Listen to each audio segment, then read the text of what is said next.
میں سیدھے راستے پہ چلنے کے لیے جو موٹیویشن چاہیے اس پہ بھی ہمیں کون چلاتا ہے؟ قرآن چلاتا ہے.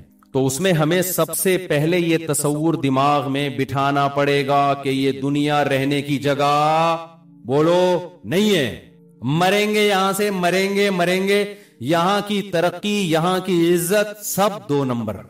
پیرس میں میں نے ولاگ بنایا نا، تو بلڈنگیں دکھا رہا ہوں خوبصورت، تو مجھے خیال ہوا کہ ایسا نہ ہو لوگ اس پیرس کو زیادہ فری کرانا شروع کر دیں.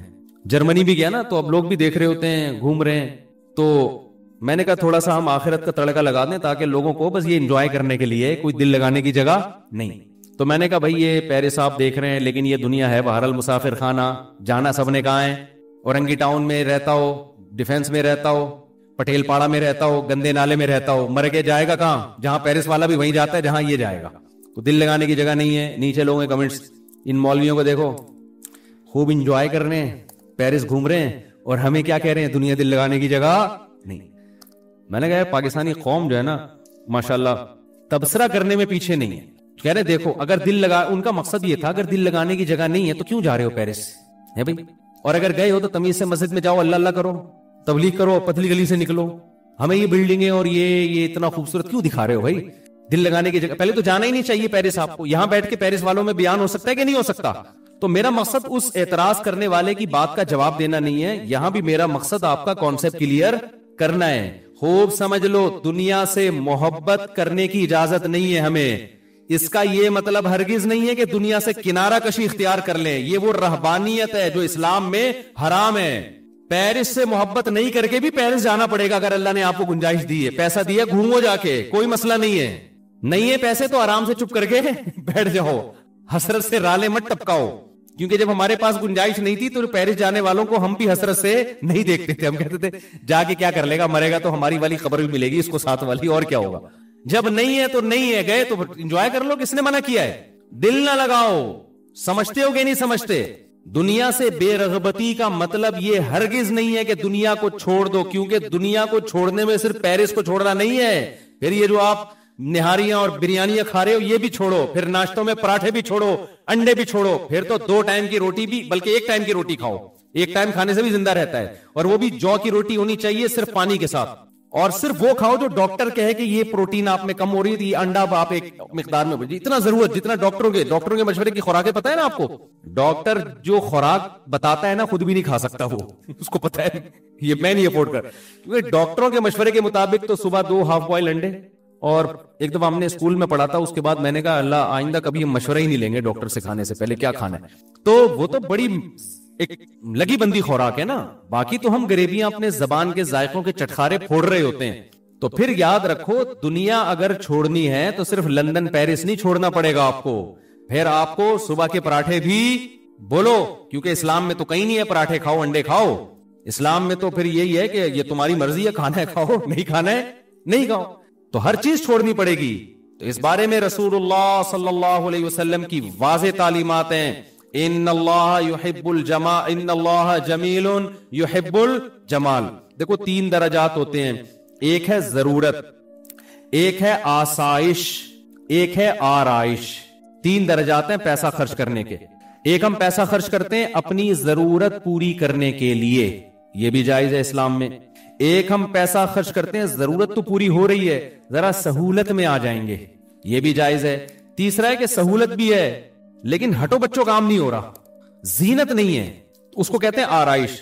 مثال کے طور پر آپ کو زندگی گزارنے کے لیے رات کو کوئی چھت چاہیے جہاں مچھروں سے، دھوپ سے، سردی سے، گرمی سے حفاظت ہو. تو اگر ایک کمرے کا بھی آپ کو گھر مل گیا اور اٹیچ باتھ روم مل گیا جس میں بیماریوں کا خطرہ نہ ہو اور صاف ستھری جگہ ہو، تو آپ کی رہائش کی ضرورت پوری بولو ہو گئی. خوراک کے معاملے میں کیا ہے؟ خوراک میں اگر آپ کو 2 ٹائم کی بھی روٹی مل جائے، تھوڑے بہت پروٹین اور کارب ہو، تو آپ کی ضرورت کیا ہو گئی؟ پوری ہو گئی. رہائش میں آپ کی ضرورت 1 کمرہ، 1 اٹیچ باتھ روم، ضرورت پوری ہو گئی. لیکن ٹینشن ہوگی کہ نہیں ہوگی؟ وہی کچن ہے آپ کا، اور پھر پانی کے لیے بالٹیاں بھر بھر کے لاؤ گے باہر سے. موٹر کا سسٹم، موٹر ہوگی تو لگائیں گے کہاں؟ 1 کمرے میں موٹر کیسے پانی کی فکس کریں بھائی؟ تو ہم کیا کہتے ہیں؟ آسائش کی طرف جاتے ہیں. یار 1 کمرے کا نہیں، کم از کم 3 کمرے کا گھر ہونا چاہیے. اس میں کچن الگ ہو، واش روم ایک الگ ہو، پھر موٹر کے لیے برآمدہ الگ ہو اور بستر لگے ہوئے ہیں اس میں, نیچے ہی زمین پہ سو رہے ہوتے ہیں, یار تھوڑا سا تمیز سے سو جائیں گے گدے پہ. تو ایک درمیانے درجے کا گھر کیا کہلاتا ہے؟ اس میں ہے آسائش, آرام, انسان ایزی فیل کرتا ہے. تو اس میں الگ سے پیسہ لگانا پڑے گا. یہ بھی شریعت میں کیا ہے؟ جائز ہے کہ آپ, ضرورت تو آپ کی پوری ہو رہی ہے لیکن آپ چاہ رہے ہو ذرا سہولت سے, ضرورت آپ کی ابال کے دال, ابلی ہوئی دال کھاؤ گے ضرورت پوری ہو جائے گی. لیکن آدمی کہتا ہے یار تھوڑا تمیز سے بنا لو بیگم, تھوڑا پیاز ٹماٹر کا تڑکا لگا لو, کچھ حلق میں نوالا اترے گا, کوئی مزہ آ جائے تو گورنمنٹ کی طرف سے کوئی پابندی نہیں ہے اس پہ. کیا خیال ہے؟ یہ ہے, اس پہ بھی پیسہ, جب تڑکا لگے گا تو ٹماٹر پیسوں سے آئے گا نا, پیاز بھی پیسوں سے آئے گا, پھر دیسی گھی کا تڑکا لگے گا تو پیسوں سے آئے گا. تو یہ ساری کیا ہے؟ آسائش. اسلام میں اس پہ پیسہ خرچ کرنے پر بھی پابندی نہیں ہے. تیسری ہے آرائش. ڈیفینس کے گھروں میں آپ جاؤ, گھر میں جاتے ہی جی فانوس لٹکا ہوا ہے, یہ الگ قسم کا صوفہ ہے, وہ الگ قسم کا صوفہ ہے, یہ خوبصورت پردے جو مالداروں کے گھروں میں ہوتا ہے, 5 اسٹار ہوٹلوں میں ہوتا ہے. آسائش, ایئر کنڈیشن آپ کے انگلیوں پہ ہے, ٹھیک ہے نا. غریب کے گھر میں نہ اے سی ہوتا ہے, پنکھا ہوتا ہے, وہ ہوا پنکھے کی اپنی آواز آتی ہے, اس کے عادی بھی ہو جاتے ہیں غریب لوگ, جو آواز نہ ملے وہ ٹینشن سے مر جائیں. اچھا, جتنا غریب ہوگا پنکھے میں آواز اتنی زیادہ ہوگی, اسی کو انجوائے کرتا ہے. بعض دفعہ ڈر ہوتا ہے کہ گر نہ جائے پنکھا. تو ایک دفعہ ایسے ہی ہوا, میں کسی جاننے والے کے گھر کے بیچارے بہت غریب تھے, اللہ مقصد کسی کا مذاق اڑانا نہیں, تو ایک پنکھا لگا ہوا تھا, وہ نہیں ہوتے پیڈسٹل فین جو ہوتے ہیں ڈنڈے پہ کھڑے ہوئے ہوتے ہیں, وہ یوں یوں یوں کر کے نا گھوم رہا ہے. تو میں نے کہا میں نہیں بیٹھ رہا, مجھے لگ رہا ہے کسی بھی وقت یہ سجدے میں چلا جائے گا. انہوں نے کہا نہیں مفتی صاحب کچھ نہیں ہے, بہترین پنکھا. میں نے کہا بھائی میرے کو لگ رہا ہے کہ جس حساب سے ہل رہا ہے نا یہ, اس کو یا تو ہمیں چکر آئیں گے یا اس کو چکر آئیں گے. اچھا میں باتیں کر رہا ہوں, دھڑام سے پنکھا نیچے. میں نے کہا اللہ کا کتنا بڑا فضل ہو گیا, میں لیٹا نہیں یہاں پہ. تو پنکھا کیا ہے, تو غریب اس پہ بھی خوش ہوتا ہے, کہتا ہے چلو دوبارہ اٹھا کے ایلفی سے چپکا دو اس کو, ٹھیک ہے نا. تو سہولت تو ہے لیکن آرائش اور زینت نہیں ہے. آرائش کہتے ہیں زینت کو, اٹریکٹیو, اٹریکشن ہو اس میں, اٹریکشن تھوڑی ہے. اٹریکشن تو یہ ہوتی ہے کہ آپ نے دہلیز پہ قدم رکھا, گھر میں گیا, بے یار کیا زبردست لگژری اسٹائل. جیسے ہمارے پنجرے میں جب کوئی جاتا ہے نا مرغیوں کے, تو ہمارے لیے تو بڑی اٹریکشن ہے. پتہ نہیں, ایک تو میں جو بھی مہمان آتا ہے, ڈیفینس سے آ رہا ہو, کلفٹن سے آ رہا ہو, 20ویں گریڈ کا آفیسر ہو, 18ویں گریڈ کا آفیسر ہو, میں اس کو اپنی گائے دکھاتا ہوں, اپنی بکری دکھاتا ہوں, اور اپنی انڈوں پہ بیٹھی ہوئی مرغیاں لازمی دکھاتا ہوں. آج میں سوچنے لگا پتہ نہیں اس کو دلچسپی ہے بھی کہ نہیں ہے. یہ بولے گا یار کیا ہمیں کیا دکھا رہے ہو مفتی صاحب, مرغیاں دکھا رہے ہو, بکری دکھا رہے ہو. تو پھر میں نے سوچا یار ہمارے پاس آنے کا جرمانہ یہی ہے, جو ہمارے پاس آئے گا تو ہم اس کو اپنی گائے بھی دکھائیں گے, تیرے باپ نے بھی دیکھنا ہے چاہے تیرا دل کرے یا نہ کرے, اپنی مرغیاں بھی دکھائیں گے. ہر آدمی کو دلچسپی نہیں ہوتی, لیکن بھئی ہمیں دکھانے میں مزہ آ رہا ہے, تو ہم سے ملاقات کا کفارہ یہ ہے کہ آپ ہماری مرغیاں بھی دیکھو اور مرغیوں انڈوں پہ بیٹھی ہوئی مرغیاں الگ سے دیکھو آپ. یہ کفارہ ہے ملاقات, کیونکہ ہمیں دکھانے میں مزہ آتا ہے اپنی مرغیاں. تو آپ کو آئے نہ آئے, جب بھئی ہمارے پاس آ رہے تو ہماری شرطوں پہ آؤ نا. جب آپ کسی سے ملنے جاتے ہیں تو اپنی شرطوں پہ تھوڑی, بھئی ہم نے آپ کو ٹائم دیا, اگر آپ سمجھتے ہو بھئی مفتی صاحب نے ٹائم دیا ان کا بڑا شکریہ, تو شکریہ کی قیمت دے دیں آپ. اس شکریہ کی قیمت کیا ہے, ہماری گائے دیکھیں اور تعریف کرنی پڑے گی آپ کو, بہت اچھی گائے ہے. کوئی ہم نے اس کی غیبت برداشت, بکری دیکھ کے چاہے جیسی بھی ہو آپ کو بولنا پڑے گا ویل ڈن ماشاءاللہ بڑا مزہ. مرغیاں دیکھ کے آپ کو کہنا پڑے گا ویل ڈن مفتی صاحب بہت زبردست. تو اس سے یہ ہوتا ہے کہ خوشی مل جاتی ہے, پھر ہم تھوڑی دیر اور بیٹھ جاتے ہیں آپ کے ساتھ, ٹھیک ہے. تو میں سوچ رہا تھا یار میں ہر ایک کو دکھاتا ہوں, لوگوں کو تھوڑی دلچسپی ہوتی ہے. بہت سے لوگ بڑا 3 پیس سوٹ ٹائی اور یہ مرغیاں ورغیاں. ایک دفعہ تو کیا ہوا, ایک صاحب ملنے کے لیے آئے, وہ امریکہ سے آئے تھے, امریکہ میں ہی ماسٹر واسٹر کیا ہوا, میں نے مرغیوں میں ہی بٹھا دیا ان کو, چائے وہی منگوا لی, اور میں نے تو مجھے تو مزہ آتا ہے. اب میں نے کرسی پہ ان کو بٹھا کے گیا, چائے منگوائی, میں نے کہا آپ پیئے میں آتا ہوں. میں آیا تو اب وہ کچھ کہہ بھی نہیں رہے. وہی ہماری میٹنگ تھی کوئی, اب ہماری آدھا پونے گھنٹے کی میٹنگ ہوئی ہے, تو اس کے بعد مغرب کی اذان کا ٹائم ہوا, وہ اٹھ کے جانے لگے. میں نے کہا ٹھیک ہے, آپ کو تکلیف تو نہیں ہوئی یہاں مرغیوں میں کوئی؟ ان کو بہت تکلیف ہوئی تھی. مجھے کہنے لگے بس وہ بیٹے ویٹے کر رہی تھی, ادھر کوئی ادھر آ کے بیٹھ رہا ہے چوزا, کوئی ادھر آ کے بیٹھ رہا ہے, بس ٹھیک ہے کوئی مسئلہ نہیں مفتی صاحب. مجھے ان کے اسٹائل سے لگا کہ ان کو بالکل بھی اچھا نہیں لگا. تو کہہ رہے ہیں یار وہ ادھر بیٹھ رہی تھی اور کوئی ادھر, وہ ہوتے ہیں نا ذرا بیچارے کچھ زیادہ فینسی قسم کے لوگ ہوتے ہیں. تو خیر یہ کہاں سے کہاں بات چلی گئی, بات کو میں جلدی سے سمیٹوں. تو اب دیکھو ایک پیسہ خرچ ہوتا ہے کس پر, آسائش زینت پہ. ضرورت آپ کی ایک لنگوٹا باندھ کے گھومے, لباس کی ضرورت پوری ہو گئی. آسانی اس میں ہے کہ پراپر سلا ہوا کپڑا پہن لیں. آسائش کس میں ہے, ایک دم کاٹن کلف چمکتا ہوا یا 3 پیس سوٹ ٹائی اور ایک دم فٹ فاٹ, لوگ ملیں تو لگے یار کو مزہ آ گیا جی مل کے, خوشبو بھی بڑی اعلیٰ کوالٹی والی لگائی ہوئی ہے. یہ کیا کہلاتی ہے یہ چیز؟ آرائش. گھر بڑا لگژری رکھا آپ نے, اور سارا گاڑی ضرورت آپ کی W11 سے بھی پوری ہو جاتی ہے, بلکہ پیدل بھی پوری ہو جاتی ہے. اور آسانی کیا ہے کہ بھائی آپ ذرا اچھی والی اوبر کرا لیں, اور آسائش کیا ہے, زینت کس میں؟ اپنی گاڑی ہو آپ کی, خوبصورت بہترین لگژری قسم کی گاڑی ہو, وہ چلا رہے ہو. تو اسلام میں اللہ نے آپ کو ضرورت پہ پیسہ خرچ کرنے کی بھی اجازت دی, آسائش پہ پیسہ خرچ کرنے کی بھی اجازت دی, اور آرائش پہ. تو خوب سمجھ لیں سفر میں بھی آرائش, کہ آپ گھومنے پھرنے دنیا میں کہیں جاتے ہیں, کوئی اچھی جگہ آپ کو نظر آتی ہے, آپ پہاڑوں میں چشموں میں انجوائے کرتے ہیں, تو اللہ کی طرف سے اس پہ کوئی پابندی نہیں ہے. پابندی صرف اس پر ہے کہ لائف کو انجوائے کرنے کی اجازت ہے, ان چیزوں سے دل نہ لگاؤ. دل دینا الگ چیز ہوتی ہے. دل دینے کی علامت کیا ہے؟ آپ کہیں گے کیا وہی جب انجوائے کرنا ہے تو دل دینے کا مطلب ہے چھوٹی ہے تو غم کتنا ہوتا ہے. دیکھو جب آپ سفر میں جاتے ہو, کوئی ہم سفر ہوتا ہے, دل لگاتے ہو. اب یہ میرے ساتھ لاہور میں جا رہے تھے نا, یہ مجھے ملے, لاہور میں جا رہا تھا تو یہ ایئرپورٹ پہ ملے مجھے, امریکہ سے آئے ماشاءاللہ. یہ تو ایئرپورٹ پہ ہماری گپ شپ ہو گئی, دوستی ہو گئی. تو میں نے ان سے کہا کہ آپ جہاز میں میرے ساتھ ہی بیٹھ جائیے گا, لیکن ان کی سیٹ تھی پیچھے. مجھے اچھے کچھ تمیز کے آدمی لگے, یہ میں نے کہا کچھ مجھے بھی سیکھنے کا موقع ملے گا آپ سے. تو یہ کہیں پیچھے بیٹھے ہوئے تھے, میرے ساتھ جو صاحب بیٹھے ہوئے تھے, ہم نے ان سے مکا کر کے ان کو پیچھے بٹھا دیا, ان کو میں نے اپنے ساتھ بلوا لیا. ٹائم میرا لاہور جاتے ہوئے کیا ہو گیا, اچھا گزر گیا, کچھ گپ شپ ہو گئی, دوستی ہو گئی. اب یہ نہیں کہ لاہور ایئرپورٹ پہ یہ جب جا رہے ہیں تو میں پھوٹ پھوٹ کے رو رہا ہوں, یار یہ کیا ہو گیا ہے, آپ کہاں جا رہے ہو, مجھے عین عالم شباب میں تنہا چھوڑ کے مجھے کہاں جا رہے ہو کیا خیال ہے؟ بس اچھا ٹائم گزرا. تھوڑا بہت غم تو ہوتا ہے انسان کو, تھوڑا بہت تو ہلکا پھلکا ہوتا ہے کہ یار اگر پشاور کی فلائٹ ہوتی تھوڑا ٹائم اور اچھا گزر جاتا. ٹھیک ہے بھائی, ماشاءاللہ بڑی خوشی ہوئی آپ سے مل کے, نائس ٹو میٹ یو. 2-4 جملے انہوں نے کہا, یہ بھی نہیں پھوٹ پھوٹ کے رو رہے تھے ہائے ہائے ہائے, وہ کچھ بھی نہیں. تو میں نے ان سے کہہ دیا کہ اتوار کو عصر میں آ جائیے گا, کبھی موقع ملا بیان ہوتا ہے. تو آج آ گئے, تو ہم بیٹھ کے چائے وائے پی لی. ان کو بھی میں نے مرغیوں میں لے آ کے بٹھایا, پھر امریکہ سے آئے, ان کو پھر ہم نے مرغیوں میں لے آ, پتہ نہیں اندر ان کی کیا حالت ہوگی, مرغیوں کے انڈے ونڈے چوزے موزے. پھر انہوں نے بتایا کہ میں نے بھی پالے ہیں. تو خیر 13 انڈے رکھے تھے, الحمدللہ 7 چوزے نکل گئے ہیں, 5 رہ گئے ہیں. آپ لوگ سے خصوصی دعا کی درخواست ہے, خصوصی دعا کی درخواست ہے. تو میں یہ کہہ رہا تھا کہ دیکھو لائف کو انجوائے بھی کرنا ہے, آسائش پہ بھی پیسے خرچ کرنے ہیں, ضرورت پہ بھی, آرائش پہ بھی. دل لگانے کی کوشش نہ کرو. انگریز دنیا سے دل لگاتا ہے, جب دنیا چھوٹتی ہے تو خودکشی کی طرف جاتا ہے. وہ مسلمان دنیا کو انجوائے کرتا ہے حلال طریقے سے, چھوٹتی ہے تو اس کو ٹینشن نہیں ہوتی, کیونکہ مسافر خانہ ہونے کا تصور ایسا دماغ میں انسٹال ہو گیا ہوتا ہے کہ وہ کہتا ہے یار یہ تو ویسے ہی چھوٹ جانی ہے بھائی, ابھی تو بڈھے ہو جائیں گے تو کسی کام کے نہیں رہیں گے, یہ تو ختم ہو جائیں گے, دلیے پہ آ جائیں گے, پھر سوپ پہ آ جائیں گے, پھر ڈرپ پہ آئیں گے.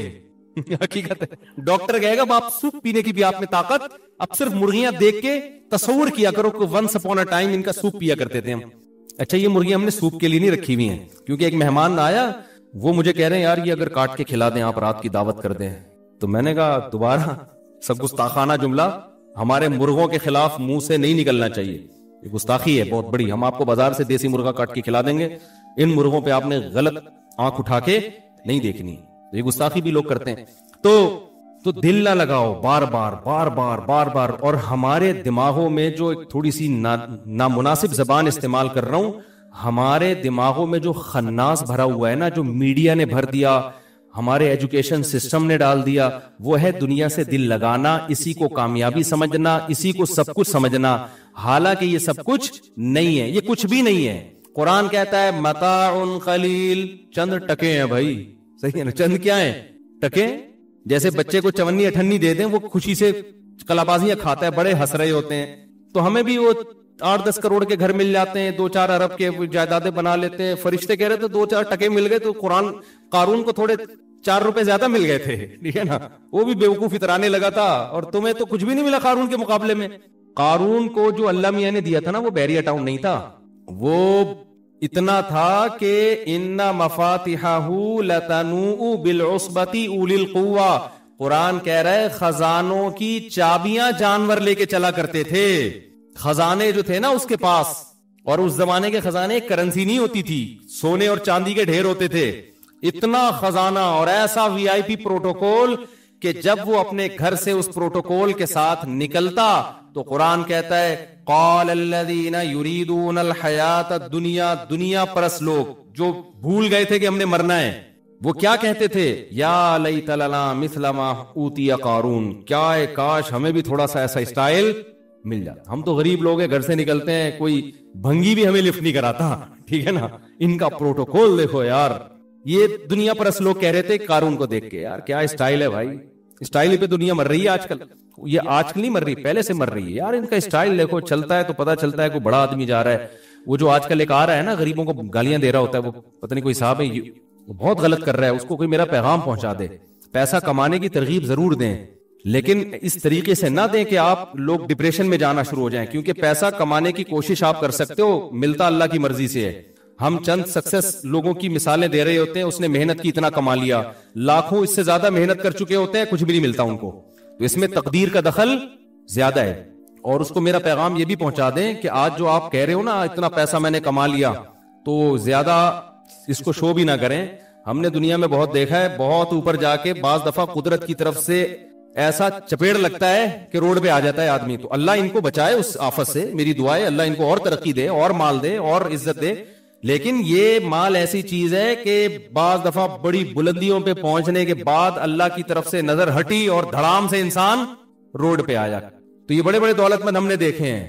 تو قرآن بار بار کہہ رہا ہے یبسط الرزق لمن یشاء، جس کے لیے چاہوں گا روزی کے دروازے کھول دوں گا، جس کے لیے چاہوں گا روزی کے دروازے بند کر دوں گا. اس میں آپ کی محنت سے زیادہ اللہ کے ارادے کا دخل ہے. بڑی بڑی محنتیں لوگوں نے کی ہیں، کچھ بھی ہاتھ نہیں آیا، اور کچھ ایسا تکا لگائے کہ ایسے کاروبار میں ہاتھ ڈالا جس کا لوگ کہتے تھے چلتا ہی نہیں ہے. اور امام شافعی کا شعر یاد کر لیں.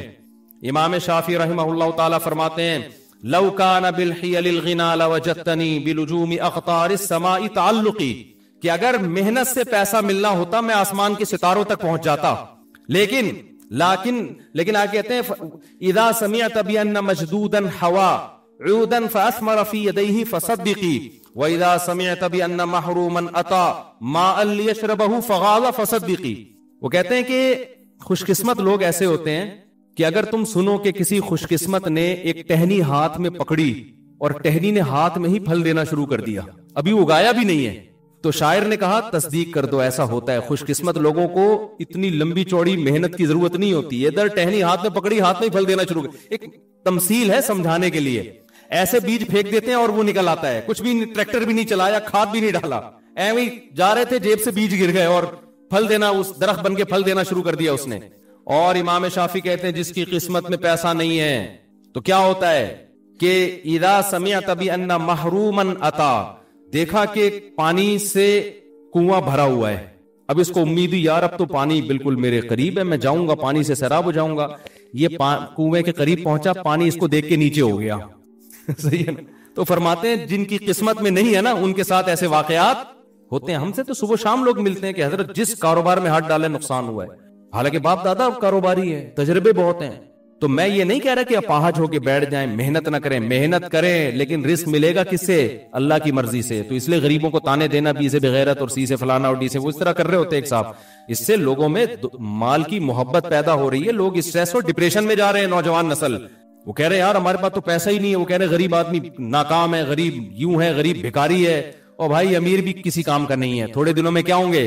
امیر غریب سب برابر ہو جاتے ہیں تھوڑے دنوں میں. چند مستیاں ہیں. اور جو آج امیر نظر آ رہے ہیں نا، تھوڑی سی اللہ کی نظر ہٹے گی دھڑام سے نیچے. ہم نے دیکھے ہیں، میرے پاس تو کتنے لوگ آتے ہیں کروڑ پتی لوگ یہاں کے، بلک بلک کے رو رہے ہیں اور خودکشیوں کے خیالات آ رہے ہیں، چلتا ہوا بزنس بالکل ختم. تو اس لیے اس میں زیادہ شو مارنا، اترانا کہ میں نے یہ کیا تھا تو مجھے یہ پیسہ ملا تھا، بھائی تجھے مل گیا اللہ کا شکر ادا کر، بس. زیادہ شو مارنے کی ضرورت نہیں ہے، اور غریبوں کو برا بھلا کہنے کی تو بالکل بھی ضرورت نہیں ہے. تو اللہ کی نظر ہٹے گی اور 2 منٹ میں جو ہے نا اوقات سامنے آ جائے گی کہ ہماری اوقات ہے کیا. جس کو اللہ نے نہیں دیا پیسہ، کوشش کرے کمانے کی، مل جائے ٹھیک ہے، نہیں ملے تو یہ بھی کیا ہے، یہ بھی ٹھیک ہے. تو مر جائیں گے تھوڑے دنوں میں، کیا ہو جائے گا ایسا برابر. تو جو قارون تھا وہ بڑے خزانوں میں نکلا کرتا تھا. تو اس زمانے کے موٹیویشنل اسپیکر قارون کی مثالیں دیتے ہوں گے ورک شاپ میں کہ دیکھو ایکچولی یہ ہے سکسیس. قارون نے اصل میں مائنڈ، یہ کیا استعمال کیا ہے؟ مائنڈ. یہ تمہاری طرح غریب بے غیرت نہیں ہے. اور سی سے کیا ہوتا ہے؟ پتہ نہیں گالیاں فرض کی ہوئی ہیں، اے سے فلانا، بی سے بغیرت، سی سے ڈمکانا، ڈی سے ڈرپوک، کچھ اس طرح کا ہے. غریبوں کے لیے الگ سے الفاظ مارکیٹ میں نکالے ایک صاحب نے. تو وہ جو موٹیویشنل اسپیکر تھے قارون کے دور کے، وہ کہتے ہوں گے دیکھو یہ قارون نے مائنڈ استعمال کیا. اوتیتہ علی علم عندی، قارون یہ الفاظ کہتا تھا میرے پاس جو نالج ہے نا یہ اس نالج کا کیا ہے؟ کمال ہے. موسیٰ علیہ السلام کہتے تھے تیری نالج سے نہیں ملا، یہ اللہ کا فضل ہوا ہے. قارون کہتے تھے نہیں میں نے کیا استعمال کیا ہے؟ بولو نا. کھوپڑی. اصل میں ایکچولی پلان کیا میں نے. آج جو میرے پاس پیسہ ہے ایسے بیٹھے تمہاری طرح پوستیوں کی طرح سوتا تھوڑی رہتا تھا میں. قارون کی باتیں میں بتا رہا ہوں، یہ یہی باتیں کرتا تھا قارون. یہ سارے کیا ہے؟ یہ مائنڈ استعمال کیا ہے. موسیٰ علیہ السلام کہہ رہے ہیں احسن کما احسن اللہ الیک، اللہ کا احسان ہے. مائنڈ تو بہت سے لوگوں کے پاس تیرے سے اچھا ہے. تیرے دماغ میں تو بھوسا بھرا ہوا ہے. میں تجھے کہہ رہا ہوں زکات دے، تو کہہ رہا ہے میں نہیں دوں گا، تو بھوسا ہی بھرا ہوا ہے نا دماغ میں. مائنڈ تو تیرے سے زیادہ ذہین لوگ ہیں، محنتی بھی ہیں، نہیں ملا تجھے دے دیا. تو یہ کس کا احسان ہے؟ اللہ کا ہے. تو جب اللہ کا احسان ہے تو اللہ تجھ سے مطالبہ کر رہا ہے زکات دے، غریبوں پہ خرچ کر، قوم کا خیال کر، غریبوں کو تانے مت دے کہ بی سے بغیرت ہوتے ہیں، سی سے فلانے ہوتے ہیں. لیکن قارون کیا کہتا ہے؟ ایکچولی بات یہ کہ انما اوتیتہ علی علم عندی، یہ میں نے مائنڈ استعمال کیا ہے، یہ کھوپڑی میں نے استعمال کی. میں بیٹھا تھا ڈائری لے کے، میں نے پلاننگ کی تھی، پھر میں نے دیکھا کہ سوسائٹی میں نیڈ کس چیز زیادہ ہے، پھر میں نے وہ پروڈکٹ خریدی، پھر مہنگی کر کے بیچی، پھر میں نے ایمانداری سے تجارت کی، اور آج جو پیسہ آیا ہے نا یہ کیا ہے؟ مائنڈ. اسی مائنڈ کے ساتھ فرعون نکلا اور قارون نکلا، اسی مائنڈ کے ساتھ لوگوں نے مائنڈ کیا کہ یہ کیوں اتنی پیسوں کے ساتھ جا رہا ہے. لوگوں نے مائنڈ کیا کیا؟ مائنڈ یہ کیا کہ ہمارے پاس پیسہ کیوں نہیں. تو وہ جو تھے نا غریب لوگ سارے بیٹھ کے کہنے لگے حیا علیہ تعالیٰ، ہائے ہائے بدبختی ہماری، مر ہی جاتے تو اچھا تھا. ٹھیک ہے نا، ہمارے پاس کھانے کی روٹی نہیں، کہیں چوکیدار بنے ہوئے ہیں، کہیں مزدوری کا کام کر رہے ہیں، کوئی عزت نہیں ہے. وہ مسائل میں تو شرعی مسئلہ بتا سکتا ہوں، مشورہ دینا میرے لیے بہت مشکل ہے. مشورہ تو جب تک سارے حالات کسی کے سامنے نہ آئے مشورہ نہیں دیا جا سکتا. تو میں مشورہ اس بارے میں کچھ نہیں دیتا کہ آپ کریں نہ کریں. شرعی مسئلہ بتا دیتا ہوں کہ جائز ہے. باقی ہر جائز کام کرنے کا نہیں ہوتا اور نہیں کرنے کا بھی نہیں ہوتا. کرنا ہے نہیں کرنا ہے یہ فیصلہ آپ نے خود کرنا ہے، اپنے تمام حالات کو سامنے رکھ کے، اور کسی ایسے سے مشورہ کریں جو آپ کے سارے حالات جانتا ہو. بہن کو زکوٰۃ دینا، یاسین صاحب کراچی سے پوچھتے ہیں مفتی صاحب میں اپنی زکوٰۃ اپنی بہن کو دے سکتا ہوں؟ اس کا مدرسہ ہے، اس کی تعمیر کی ضرورت ہے. دیکھیں زکوٰۃ مدرسوں کی تعمیر میں نہیں لگتی، تعمیری کاموں میں نہیں. زکوٰۃ میں غریب کو مالک بنانا ضروری ہے. اگر آپ کی بہن واقعی زکوٰۃ کی مستحق ہے، خود غریب ہے، پھر تو زکوٰۃ دے سکتے ہیں. یا مدرسے میں وہ زکوٰۃ کو زکوٰۃ کی جگہ پہ لگاتی ہو، شرعی مسائل معلوم ہو تو بھی زکوٰۃ دے سکتے ہیں. ادروائز پھر زکوٰۃ ضائع ہوگی آپ کی. بچے کا کفریہ جملہ بولنا، محمد اذان لاہور سے. مفتی صاحب میرا آپ سے سوال یہ ہے کہ اگر کوئی بچہ جس کو کفر کا نہ پتا ہو، نعوذ باللہ کفر بول دے تو کافر ہو جاتا ہے؟ نہیں جی، بچے کافر نہیں ہوتے، ان کی تو عقل ہی نہیں ہوتی. البتہ یہ ضرور ہے بچے کو فوراً تنبیہ کرنی چاہیے. کوئی بھی ایسا الٹا جملہ بولے بچے کو سمجھائیں، اس کو بتائیں بیٹا یہ بہت خطرناک بات ہے، ایسے کبھی نہیں کہتے، اللہ کا عذاب آتا ہے. تو اس کو بچپن سے پابند بنائیں کہ ایسے الفاظ نہ کہا کرے. ہمیں یاد ہے آج کل یہ جو بچے بالکل ہی بدتمیز ہو گئے ہیں. کھانا اچھا نہیں لگتا تو بچے کہہ رہے ہوتے کھانا بڑا بکواس ہے. یہ بہت خطرناک جملہ ہے. ہم کبھی ایسے بول دیتے تھے نا کیسا بکواس ہے، تو ہمیں بہت سخت ڈانٹ پڑتی تھی والدین کی طرف سے کہ رزق کو ایسے نہیں بولتے. آپ یہ بول دیں بھائی مجھے پسند نہیں آ رہا، میرا دل نہیں چاہ رہا کھانے کو، لیکن ایسے سخت الفاظ، کیا بکواس برگر ہے، کیا بکواس نہاری ہے، یہ لوگ لڑکے آج اس طرح کی بات کر رہے ہوتے ہیں. تو وجہ اس کی ہے کہ بچپن میں ماں باپ کی طرف سے ڈانٹ نہیں پڑی ہوتی ان کو. میں دیکھتا ہوں ہوٹل میں کبھی بیٹھے ہیں نا، کھانا مرضی کا نہیں ہے تو لڑکے اس طرح کہہ رہے ہوتے ہیں یار کیا بکواس بریانی ہے. تو یہ غلط بات ہے بھائی، رزق کو آپ بکواس کا لفظ استعمال کر رہے ہیں. رزق کی ہمیں توہین کی اجازت نہیں ہے. تو ہمیں یاد ہے میں نے زندگی میں پہلی دفعہ جب یہ لفظ بولا نا بکواس کا لفظ، مجھے والدین کی طرف سے بہت ڈانٹ پڑی تھی کہ روٹی کو رزق کو نہیں کہتے ایسے بکواس. تو ماں باپ بچپن میں ڈانٹتے نہیں ہیں تو زبانیں کھل جاتی ہیں. رزق کے بارے میں بھی ایسی باتیں کر رہے ہوتے ہیں، اور بڑوں کے بارے میں بھی، علماء کے بارے میں بھی، قوموں کے بارے میں بھی. ہم ایک دفعہ بیٹھے ہوئے تھے تو میں نے کسی قوم کو برا کہہ دیا والد صاحب کے سامنے، وہ فلانی قوم تو ایسی ہوتی ہے. میرے والد صاحب نے اتنا سخت ڈانٹا، بولا بیٹا ایسے کسی قوم کو نام لے کے کہنا کہ وہ ایسی بری ہوتی ہے یہ بہت بری بات ہے. تو اتنی زور کی ڈانٹ پڑی تھی کہ وہ والدہ بھی تھیں، دونوں کی طرف سے ڈانٹ پڑی. تو اس کے بعد جب بھی میں کسی قوم کے بارے میں تبصرہ کر رہا ہوتا ہوں مجھے وہ ڈانٹ یاد آ رہی ہوتی ہے. تو میں کوشش کرتا ہوں کہ ایسا تبصرہ نہ کروں کہ بالکل کسی قوم کو میں یوں بولوں کہ وہ قوم ایسی ہوتی ہے. تو وہ ایک زور کی ڈانٹ جو ہے نا میرے کانوں میں گونجتی ہے. حالانکہ اس واقعے کو میرا خیال ہے اس وقت میری عمر 8-9 سال ہوگی. تو ماں باپ کو چاہیے بچوں کو غلط الفاظ بولنے سے روکیں. کفری الفاظ تو بہت ہی خطرناک ہے، اس سے کم درجے کے الفاظ بھی جو نامناسب ہوتے ہیں والدین کو چاہیے بچوں کو ڈانٹنا چاہیے اس پہ کہ یہ غلط الفاظ ہیں، یہ نہیں بولا کرو. کہتے ہیں کہ جی ایک صاحب کے بارے میں ان کا پوری ڈیٹیل نہیں بتاتا کس کے بارے میں پوچھ رہے ہیں کہ جی ان کا شوہر، ایک خاتون ہے، ان کا شوہر اسے ذہنی اور جسمانی اذیت دیتا ہے، نامرد بھی ہے، میڈیکل سائنس میں اس کو تیسری جنس کہتے ہیں۔ ڈاکٹر نے بھی اسے جواب دے دیا کیا میری کزن اس سے طلاق لے سکتی ہے؟ جی اگر بالکل اس میں وہ ڈیزائرز ہی نہیں ہے اور وہ بیوی سے ہم بستر پر قدرت ہی نہیں ہے اس کو، تو اس بیس پہ کورٹ سے خلا لیا جا سکتا ہے۔ اب مجھے نہیں پتا بنگلہ دیش کی کورٹ کس طرح کے قوانین کو فالو کرتی ہے۔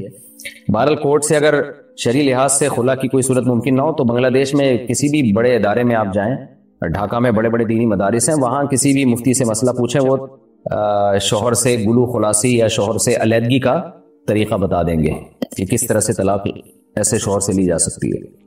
بیماری کی وجہ سے عورت کا بال کٹوانا۔ بنت حوا بہاولپور سے، میں بیمار ہوں، میرے لیے وضو نماز مشکل ہے، میری بچیاں چھوٹی چھوٹی ہیں، دوائیں کھانے کی وجہ سے میرے بال لمبے ہوتے جا رہے ہیں، ان کو سنبھالنا مشکل ہے۔ بھائی ہمیں بھی تو بتا دیں کون سی دوا ہے کہ بال ہی لمبے ہوئے جا رہے ہیں، سبحان اللہ۔ کیا ایسی صورت میں بالوں کو کٹوا دینا جائز ہے؟ عورت کے لیے لمبے بال رکھنا یہ شریعت کی ترغیب ہے، چھوٹے بال رکھنا شریعت میں پسندیدہ نہیں ہے۔ باقی اتنے چھوٹے کر دینا کہ بالکل ہی جیسے یعنی کندھے تک آ جائیں بال، یہ غلط ہے، ناجائز ہے۔ اتنے بال ہونے چاہیے عورت کے جس میں وہ چٹیا بنا سکے۔ تو اگر بہت زیادہ لمبے بال ہو گئے ہیں تو پھر آپ کنارے بھی کاٹ سکتی ہیں اور اتنے چھوٹے کیے جا سکتے ہیں کہ اس میں یعنی کمر کے نصف کمر سمجھ لیں آپ، یا کمر کے آخری حصے تک، تو اس میں اگر چٹیا بنانا چاہیں تو بن سکے، لٹکے ہوئے بال ہو۔ بہت زیادہ چھوٹے کر کے یہاں تک لے آنا کندھوں تک جیسے فیشنیبل اور خواتین کرتی ہیں یا مردوں کی طرح کر دینا، یہ جائز نہیں ہے۔ مرد کے لیے چاندی کا ہار پہننا۔ کامران اکمل بہار انڈیا سے پوچھتے ہیں چاندی کا ہار مرد پہن سکتے ہیں یا نہیں؟ نہیں پہن سکتے میرے بھائی۔ سونا اور چاندی کا زیور صرف عورت پہن سکتی ہے، مردوں کے لیے سونا اور چاندی بالکل حرام ہے۔ صرف مرد چاندی کی انگوٹھی پہن سکتا ہے، اس کے علاوہ کچھ بھی نہیں۔ بغیر تکبیر تحریمہ پڑھی گئی نمازوں کا حکم۔ فیروز حامد آسام انڈیا۔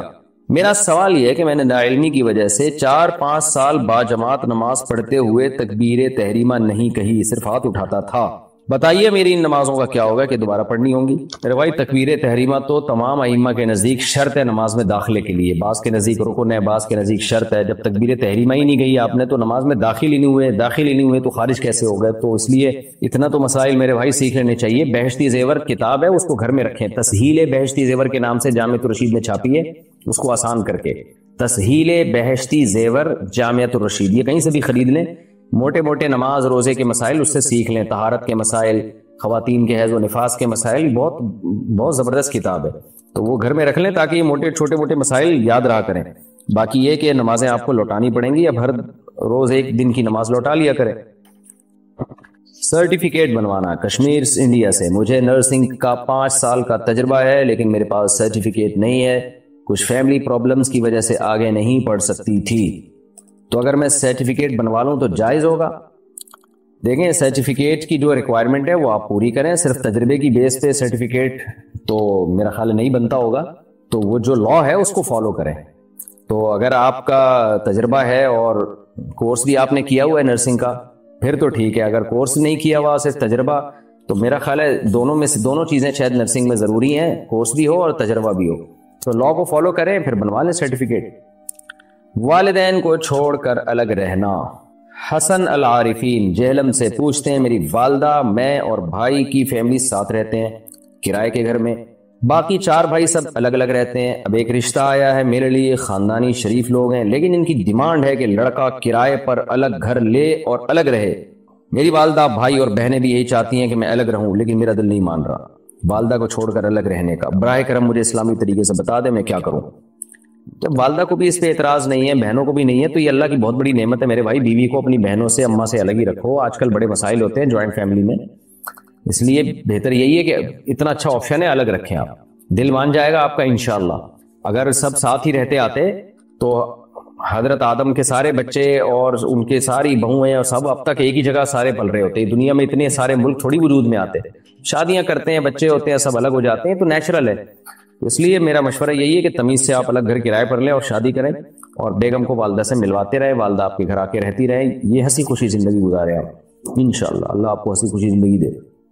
نیاز فاتحہ کا کھانا، مفتی صاحب پڑوسی فاتحہ کا کھانا لا کر دیں تو کھا سکتے ہیں کیا؟ بعض دفعہ نہ لینے اور واپس کرنے سے محلے داری خراب ہونے اور نفرت کا باعث بننے کا خطرہ ہوتا ہے، سامنے والے کے اور ضد میں آنے کا خطرہ ہوتا ہے۔ تو کیا مروت، سامنے والے کی بے اکرامی سے بچنے، پڑوسی محلے کے حقوق، تفرقہ بازی کی شدت کم کرنے کے لیے اگر لے لیا جائے تو کیا گنجائش ہے؟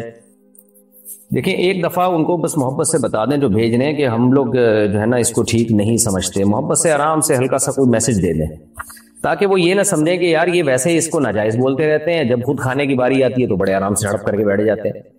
تو اس لیے ان کو اتنا میسج پہنچ جائے، چاہے زبان سے پہنچے چاہے دلالتاً کا مطلب آپ کے ایٹیٹیوڈ سے ان کو یہ پتہ چل جائے کہ ہم لوگ اس عمل کو ٹھیک نہیں سمجھتے، تو کوئی موقع دیکھ کے محبت سے ان کو سمجھا دیں۔ پھر بھی دیتے ہیں تو لے لیں، نہیں لیں گے تو لڑائی ہوگی، جھگڑا ہوگا اور تفرقہ بازی ہوگی۔ تو باقی یہ کہ کھا لیں اس کو کہ نہیں کھائیں، دیکھیں اصل حکم تو یہی ہے کہ نہ لیں تاکہ بدعت کی تائید نہ ہو۔ بدعت ہے نا، یعنی وہ جو کچھ کر رہے ہیں شریعت میں تو روزے رکھنے کا حکم ہے، نیاز فلانے کی نیاز، دمکانے کی نیاز، یہ کہاں صحابہ میں کسی ایک نے بتائی نیاز نکالی ہو؟ ابو بکر نے، عمر نے، عثمان، علی رضی اللہ عنہ، کسی نے بھی نہیں۔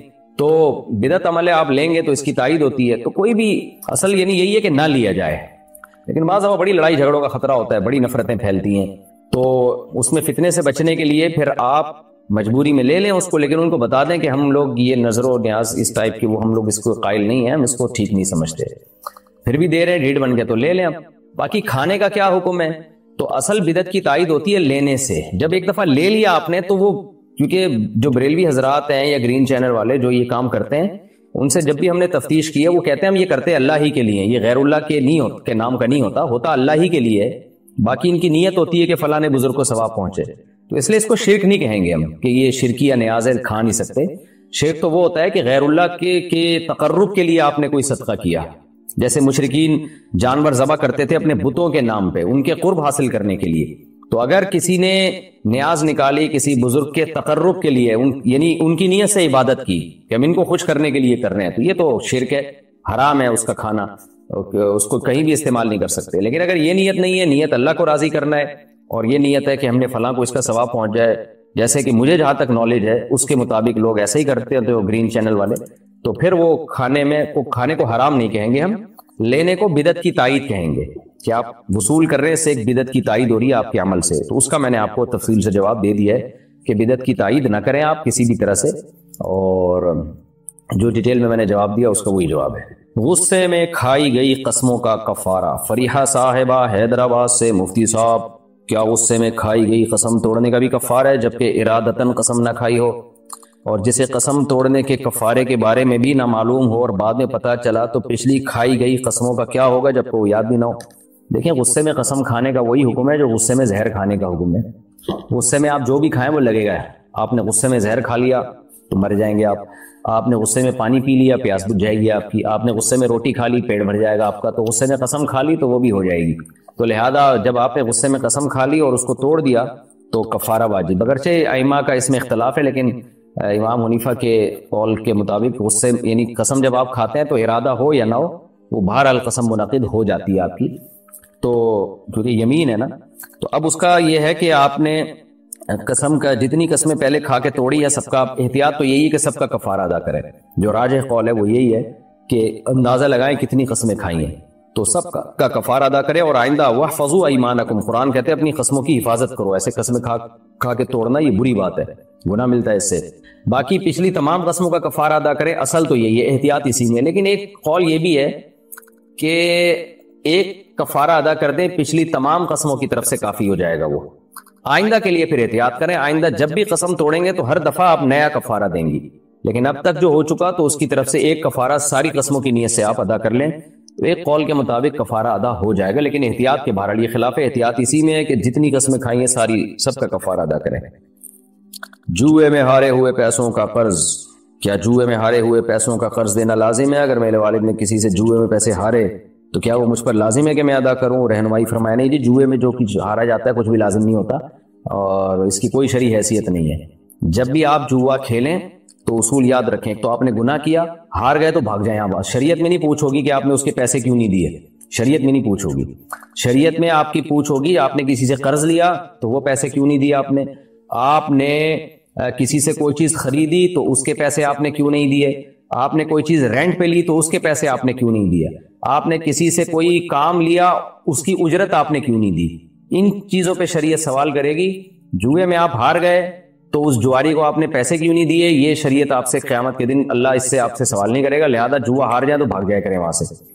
بولے تمہارے باپ میں ہمت ہے تو نکال لو پیسہ. حرام ہے, اس کے لیے بھی حرام ہے, آپ کے لیے بھی دینا حرام ہے. تو حرام میں تھوڑی شریعت اپریشیٹ کرتی ہے. جوا کھیلا ہی کیوں آپ نے, اس نے بھی غلط کیا, آپ نے بھی غلط کیا. کھیلا کیوں جوا, اور کھیل لیا تو پتلی گلی سے نکل لو. اس کو بھی ایک ڈز لگے گی تو آئندہ 100 دفعہ سوچے گا جوا کھیلنے سے پہلے. کپڑوں پر مشکوک نشانات. عبد الرحمن حیدرآباد سے, میں جب فجر کے لیے اٹھتا ہوں تو میرے کپڑوں پر 2 ڈاٹس لگے ہوتے ہیں, کیا وہ اطلاع ہے کوئی اور چیز؟ میرے بھائی مجھے کیا پتا, کپڑے بھی آپ کے, ڈاٹس بھی آپ کے, مجھ سے پوچھ رہے ہیں یار آپ. اور کیا مجھ پر غسل فرض ہوگا؟ مشکوک نشانات ہیں. مشکوک نشانات سے کچھ نہیں ہوتا. آپ کو یقین ہونا چاہیے کہ مجھے رات کو نائٹ فال ہوا ہے, تو آپ اپنی باتیں, اپنے حالات خود زیادہ جانتے ہوں گے کہ یہ کیا ہے, تو آپ خود فیصلہ کریں اس کے بارے میں کیا ہے. ویسے ہی اگر کپڑوں پہ کوئی نشان ہے تو ان سے وہم میں نہ جائیں. وہمی لوگ پھر بہت ہی پاگل ہو جاتے ہیں. اور دیکھتے کیوں صبح اٹھ کے اپنے کپڑوں کو اتنے غور سے؟ بعض لوگوں کی عادت ہوتی ہے صبح اٹھتے ہی شلوار کو لائٹ میں رکھ کے مطالعہ کرنا, اسٹڈی کرنا شروع کر دیتے ہیں. یہ بری حرکت ہے. تو اگر کوئی پہلے سے غالب گمان ہو کہ کہیں سوتے میں آپ کو کوئی خواب آیا ہے یا کوئی اس طرح کا خطرہ نکلا ہے تو پھر آپ دیکھ لیں, ادروائز آپ دیکھیں ہی نہیں. لیکن اگر بہرحال ڈاٹس ہے اور آپ کو غالب گمان یہ ہے کہ یہ جب ویسے بھی نائٹ فال ہوتا ہے تو 1-2 ڈاٹس نہیں ہوتے, وہ تو جو ہے کافی زیادہ کپڑے خراب ہو جاتے ہیں. تو نائٹ فال میں تو یہ ہوتا ہے. ویسے اگر ڈاٹس نکلیں تو اگر مزی یا پیشاب وغیرہ کیا تو احتیاطاً اس کو دھو لیں, اس سے غسل فرض نہیں ہوتا. 1-8 ڈاٹس اگر نظر آتے ہیں, عام طور پہ وہ مزی کے ڈاٹس ہوتے ہیں, تو اس سے غسل فرض نہیں ہوتا. کم عمر دیور سے پردے کی حد. مسز ظہیر الدین چکوال سے, میرا سوال یہ کہ میرا ایک چھوٹا دیور ہے جو کہ 7ویں کلاس میں پڑھتا ہے. شریعت کے لحاظ سے مجھے اس سے کتنا پردہ کرنا ہوگا, کیونکہ گھر کا سارا کام میں نہیں کرنا ہوتا ہے, ساری ذمہ داری مجھ پر ہے. برائے مہربانی جواب دیں. دیکھیں, اس سے کچھ نہیں ہوتا کہ 7ویں کلاس میں پڑھتا ہے, ہو سکتا ہے وہ 25 سال کا ہو اور 4تھی میں پڑھ رہا ہو, یا تو کلاس سے اس کا تعلق نہیں ہے, اس کا ایج سے تعلق ہے, عمر سے.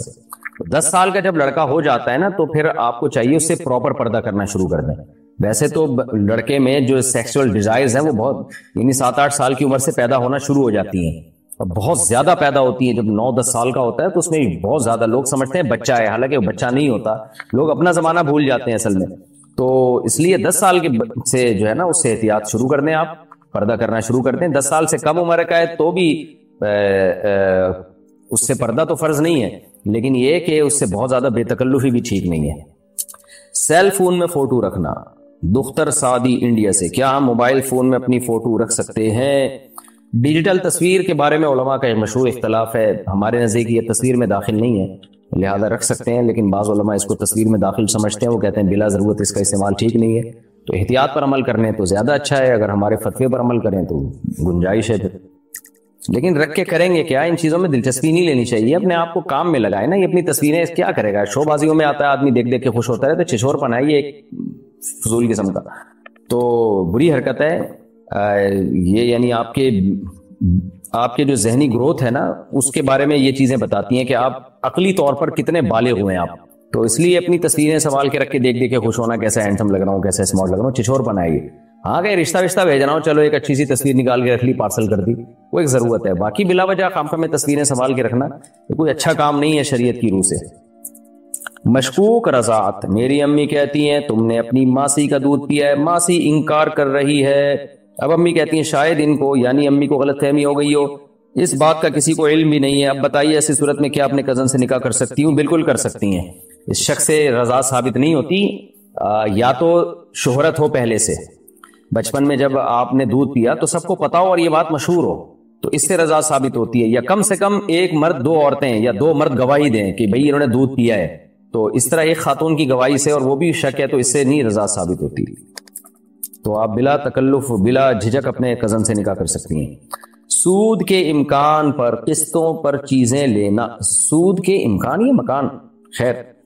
میں ایک سرکاری ملازم حسان صاحب نے پوچھا ہے جی مسئلہ. سرکاری ملازم ہمارے یہاں ایک ادارہ CSD کے نام سے ہے, جس میں ہمیں قسطوں پر نئی الیکٹرانک آئٹمز اور موٹر سائیکل وغیرہ نکلوانے کی سہولت دی جاتی ہے, اور اس میں سے ہم آئٹم کی قیمت پر بہت کم ہم سے آئٹم کی قیمت پر بہت کم چارجز اوپر لیے جاتے ہیں. ہم قسطیں اپنی تنخواہ سے بھی کٹوا سکتے ہیں, جس کی وجہ سے قسط میں تاخیر ہونے کا چانس بھی ختم ہو جاتا ہے.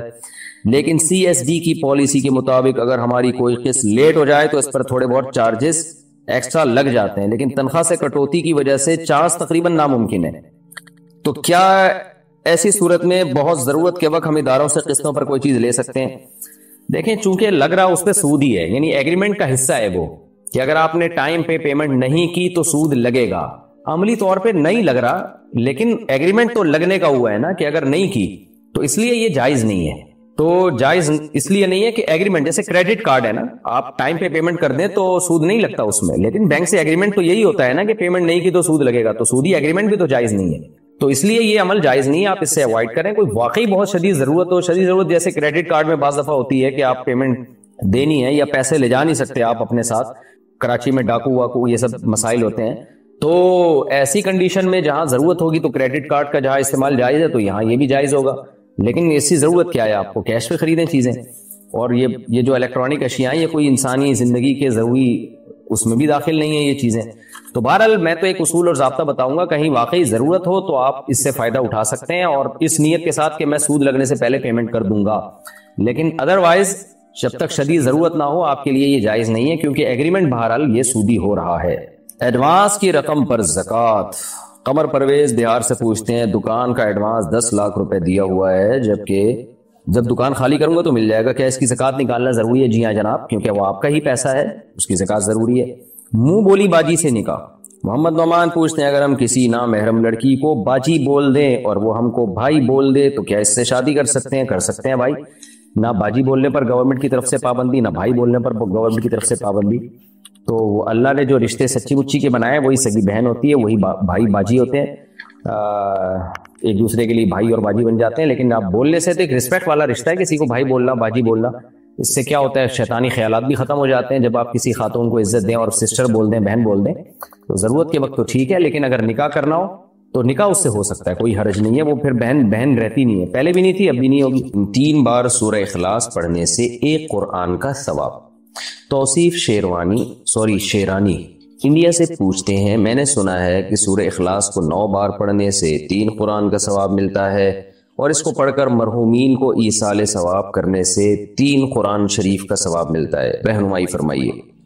جناب توصیف شیرانی صاحب، دیکھیے قرآن یہ حدیث میں آتا ہے کہ سورہ اخلاص جو ہے ثلث قرآن کے برابر ہے، 1/3 قرآن، 1/3 قرآن کے برابر.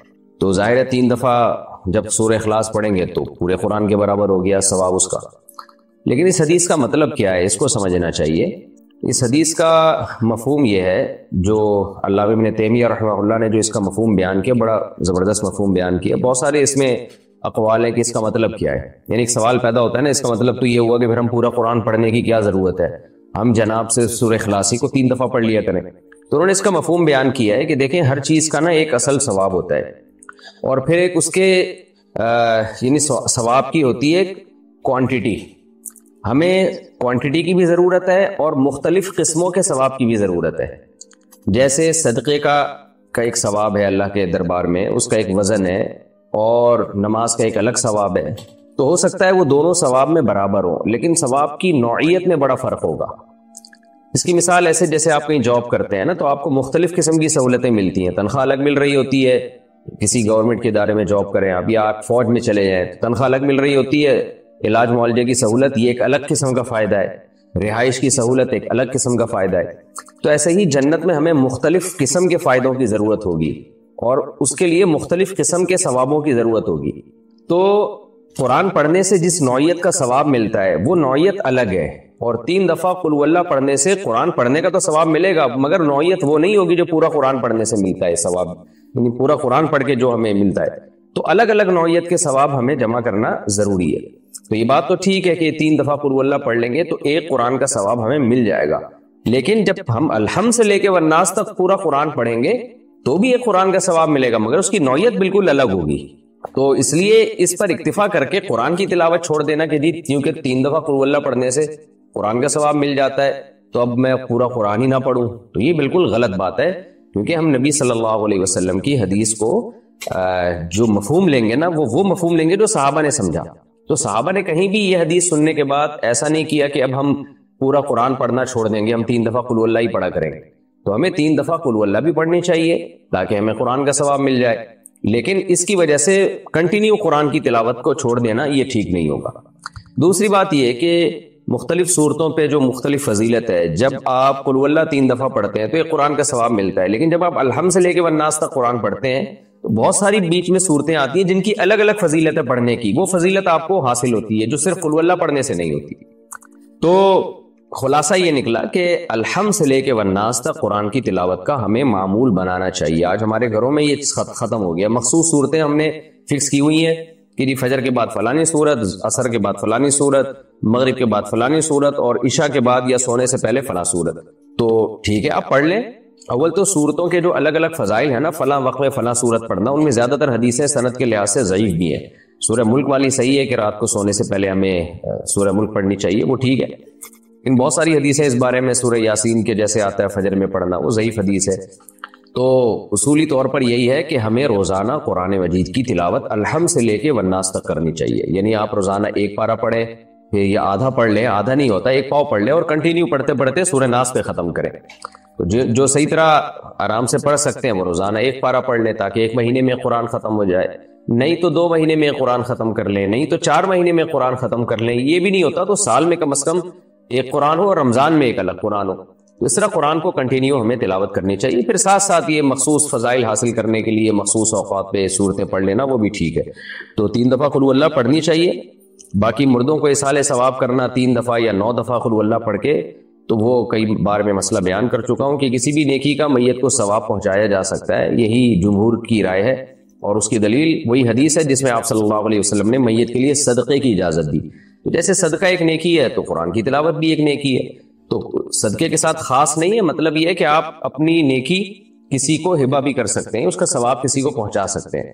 تو یہ جمہور کا مذہب ہے، اس میں صرف امام شافعی نے ہماری معلومات کے مطابق اختلاف کیا، ان کے نزدیک سے صدقہ پہنچانا جائز ہے، لیکن جمہور کے نزدیک یہ جائز ہے، قرآن پڑھ کے بھی ثواب پہنچایا جا سکتا ہے، لیکن زیادہ فوکس ایصال ثواب میں صدقے ہی کو کرنا چاہیے۔ تو